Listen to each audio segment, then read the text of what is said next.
వంశీ ఏంటి వెంట్రుక ఎవరిది? నాకు తేలాలి ఇప్పుడు. ఎవరిది వెంట్రుక?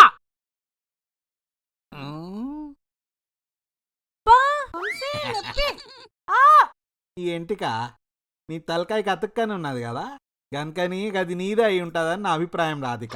నువ్వేమంటావు? నీ ఒపీనియన్ ఏందో? నాకు తెలుసు, నా తల కంటుకుంటే నాదే. తెలివి ప్రదర్శించక పని చూసుకో. హాయ్ ఫ్రెండ్స్, మీరు ఇంగ్లీష్ ని మరింత ఈజీగా ఎలా నేర్చుకోవాలంటే వంశీ నేను వీడియో చేస్తున్నాను. ఏంటి డిస్టర్బ్ చేస్తున్నావు? ఇంగ్లీష్ వచ్చా? వచ్చు. ఏంటంటే ఇప్పుడు గైతే చెప్పు. ఆ. ఇంగ్లీష్ లా కూరగాయల మోకాల్ని ఏమంటారు?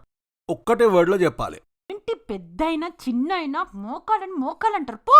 అంటే నీకు తెలియదు అన్నట్టు రాధిక. నేను చెప్తా ఇను. పోరాన్ల మోకాల్ని ఇంగ్లీష్ లా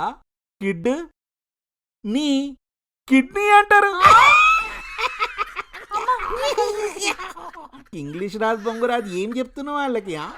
పో, పనికొచ్చే పని ఏమని చేసుకోపో. వంశీ, ఈ చుడిదార్ స్మాల్ సైజ్ వచ్చింది, కొంచెం అమెజాన్ లో ఎక్స్చేంజ్ పెట్టవా?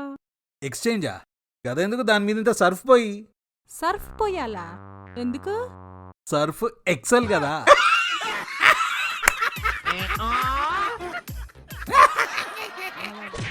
ఎక్స్చేంజ్ పెట్టుపా. పెండ్లాం హ్యాపీ అయితే పెనిమిటి ఫుల్ హ్యాపీ.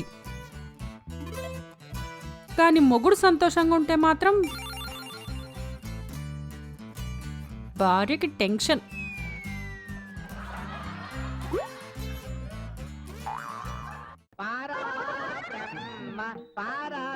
వంశీ, ఏంది తాంగం? నువ్వు నన్ను రాత్రి నిద్రలో తన్నావు తెలుసా?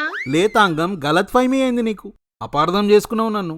అదేంటి? నేను అప్పుడు నిద్రపోతలే.